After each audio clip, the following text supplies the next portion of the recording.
Hello everyone, आज हम इस वीडियो में वैसे स्टूडेंट जो खासकर बीएचयू में एमए इंग्लिश के लिए एंट्रेंस एग्जाम देना चाहते हैं, इस वीडियो में एंट्रेंस टेस्ट के सिलेबस के बारे में, एग्जाम पैटर्न के बारे में और सीयूसेट के साथ आपको बताया जाएगा, ताकि जो है अगर इनके सीयूसेट होता है तो आपको कोई दिक्कत ना हो, क्योंकि तब तक के लिए आपको सीयूसेट के बारे में भी जानकारी हो जाएगा और आपके जिस पेपर के लिए देना चाह रहे हैं उसके बारे में भी जानकारी हो जाएगा, मतलब बीएचयू के लिए भी। तो आते हैं, देखो उससे पहले सबसे पहले फॉर्म को लेकर बात करें तो अभी एक सस्पेंस बना हुआ है, खासकर सीयूसेट का मामला है। तो जब भी क्लियर होगा तो आपको क्लियर हो जाएगा, लेकिन मुझे नहीं लगता है कि आपको उसको लेकर पैनिक होने की जरूरत है, क्योंकि अभी आपको ज़रूरी है कि आप तैयारी करें, प्रिपरेशन करें।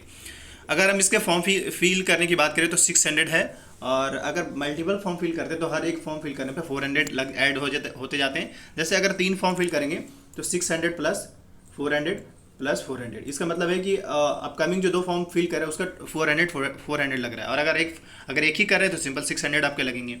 तो ये रहा फॉर्म के लेकर। बट ये कि मोस्ट प्रोबेबली मान के चले कि इस मंथ के एंड तक आपके पूरी चांस होगी, चाहे वो सीयूसेट की बात कर ले या बीएचयू का अपना फॉर्म की बात कर ले, मोस्ट प्रोबेबली आ जाएंगे। और ये पब्लिश करी जाएगी खासकर एनटीए के द्वारा, क्योंकि इसका जो एग्ज़ाम वगैरह है वो एनटीए ही लेता है। तो ऐसे में इनके जो फॉर्म वगैरह जो रिलीज़ करेंगे वो एनटीए ही रिलीज़ करेंगे। तो आते हैं सबसे पहले आपके कोर्स पे। एमए इंग्लिश जो है वो फैकल्टी ऑफ आर्ट्स का डिपार्टमेंट है, और उसमें सबसे पहले अगर सीट्स की बात करें तो वो देख लीजिए। डिपार्टमेंट ऑफ इंग्लिश में 96 सीट्स है, और राजघाट में 37, और कैंचा में जो है वो 37, और डीएवी पीजी कॉलेज में 37 सीट्स है। सीट्स अच्छे हैं, काफ़ी हैं उस हिसाब से। बट इसमें जो सीट्स की बात करें, ये सीट्स हो गया और कोर्स कोडिंग, क्योंकि जो इनके एग्ज़ाम होते हैं ना, जैसे हालांकि आपको अलग अलग सीट्स दिख रहा है, लेकिन इन सबका एक ही एग्ज़ाम होगा और कोड मेंशन है। कोर्स का कोड है 433। 433 का मतलब जो पेपर होगा आपका 433 के नाम से होगा, पेपर पर आई थिंक लिखा भी होगा। तो ये तो मैंने आपको बता दिया कि सीट्स को लेकर और कोर्स के स्ट्रक्चर को लेकर।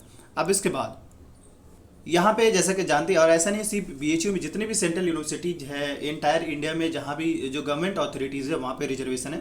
तो रिजर्वेशन भी यहाँ पे है 15% एस के लिए, एससी के लिए, और एसटी के लिए 7.5%, और ओबीसी के लिए 27%। तो आप जानते ही है। ईडब्ल्यूएस के लिए 10%। ये ऐसा है जो फिक्स है, मतलब जहाँ भी जाइए आपको मिलेगा ही मिलेंगे ये रिजर्वेशन, और मतलब की बात होगी। इसके अलावा जिनके अंदर डिसेबिलिटीज हो, जिन्होंने स्पोर्ट्स में अच्छा करा हो, और बीएचयू के जो एम्प्लॉय हैं उनको भी यहाँ पे रिजर्वेशन मिलता है, ये हो गया। इसके अलावा और अगर हम बात करें तो मतलब अच्छे, जैसे क्रिकेट वगैरह में, या अगर स्पोर्ट्स में अच्छा पोजीशन लाया हो, जैसे फर्स्ट सेकंड थर्ड लाया हो, तो उस टाइप में भी इनको यहाँ पे ऑप्शन मिल जाता है, या फिर सिलेक्शन का ऑप्शन मिलता है, मतलब उनको भी यहाँ पे प्रोविजन मिलता है, ये रिजर्वेशन मिलता है इन द सेंस, समझे।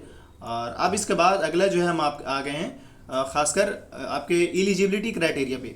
देखिए एलिजिबिलिटी क्राइटेरिया जो है ना, चाहे वो इंग्लिश की बात करें, हिंदी, कन्नड़, उर्दू, संस्कृत, ये सभी का एक ही एलिजिबिलिटी क्राइटेरिया है। यहाँ पे देख सकते हैं, यहाँ पे साफ मेंशन है एटलीस्ट जो आपका 50% मार्क्स होना चाहिए, जहाँ कहीं से भी आपने ग्रेजुएशन करा है वहाँ से एटलीस्ट। लेकिन उन सब में एक इम्पॉर्टेंट रोल प्ले ये करेगा। इसके अलावा आप ये हाईलाइटेड से लिखा हुआ है, the subject in which admission is sought must be honours BA level और subjects study in all 3 years at the.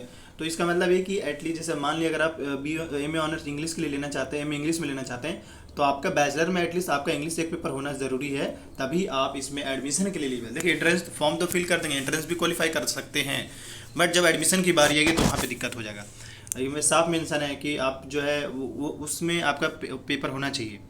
चलिए ये तो हो गया आपका मतलब मैंने आपको एलिजिबिलिटी बता दिया। और हालांकि ये याद रखिए, जितने भी यूनिवर्सिटी के एलिजिबिलिटी होते हैं वो लगभग कॉमन होते हैं, या तो आपसे 40% की बात कर लेगा, या 45 की बात करेगा, या 50% की बात करेगा। तो यहाँ पे अगर बात करें तो 55% की बात चल रहा है।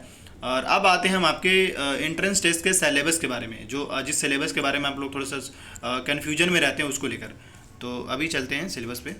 ये रहा बीएचयू का सिलेबस। अगर आप देखेंगे इंग्लिश का सिलेबस ये रहा, और जैसे मैंने आपको कहा था कोर्स कोड भी है, एंट्रेंस टेस्ट का कोड भी सेम ही है। अब मतलब इसका मतलब क्वेश्चन पेपर आपका लिखा रहेगा 433, लेकिन इन सब में इंपॉर्टेंट क्या है, कह रहा है देयर शैल बी 1 पेपर, आपका एक पेपर होंगे, और वो जो पेपर होगा टोटल 480 मार्क्स का होगा।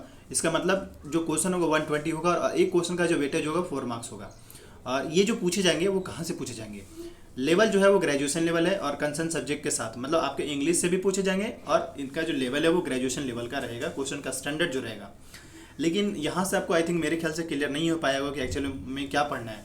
बट ये कि अगर देखा जाए तो आपको ग्रेजुएशन की नॉलेज होना चाहिए, ग्रेजुएशन लेवल की इंग्लिश का नॉलेज होना चाहिए, और साथ ही और भी जो भी आप ग्रेजुएशन में पढ़े हैं उनका नॉलेज होना चाहिए। बट इंग्लिश से तो आपको मैक्सिमम क्वेश्चन पूछेंगे ही पूछेंगे। इसके अलावा कोशिश करिए कि क्वेश्चन पेपर अगर एक्सेस हो सके तो वो आपको कंप्लीट आइडिया लग जाएगा। लेकिन अब हम आते हैं सीयूसेट का सिलेबस दिखा देते हैं, ताकि जो आपके जो सस्पेंस है वो थोड़ा सा क्लियर हो जाएंगे। और ये रहा आपका सीयूसेट का सिलेबस। अगर आप देखेंगे तो ये आपका उसका नाम ही होता है PGQ P05, लेकिन यहाँ पे में इंग्लिश का भी सेम सिलेबस है, और इसके अलावा फॉरेन लैंग्वेज का हो गया, लिटरेचर का हो गया, लिंग्विस्टिक हो गया। तो अब हम बात करते हैं इसमें कैसे है। मतलब देखिए क्या कर रहा है, part A will consist 25 question MCQ with include English, general awareness, mathematical aptitude and analytical skill. 25 marks के जो हैं वो इससे रहेंगे। बाकी के 75 मार्क्स जो होंगे वो सब्जेक्ट स्पेसिफिक से रहेंगे। यहाँ पे इन्होंने साफ मेंशन कर रखा है, जैसे कि यहाँ पे देख सकते हैं history of English and Indian literature हो गया, लिटरेसी टर्म्स हो गया, लिटरेसी जेनर्स हो गया, कंपैरेटिव लिटरेचर्स हो गया। इसके अलावा अगर हम बात करें तो यहाँ पे awareness of current literacy trend हो गया, एलिमेंट्री नॉलेज हो गया, लिटरेसी ट्रेंड। तो ये सारे टॉपिक्स हैं जो आपको पढ़कर जाना होगा ये। और मैंने अभी जो ये सिलेबस दिखाया वो इंग्लिश वाले कैंडिडेट्स के लिए दिखाया।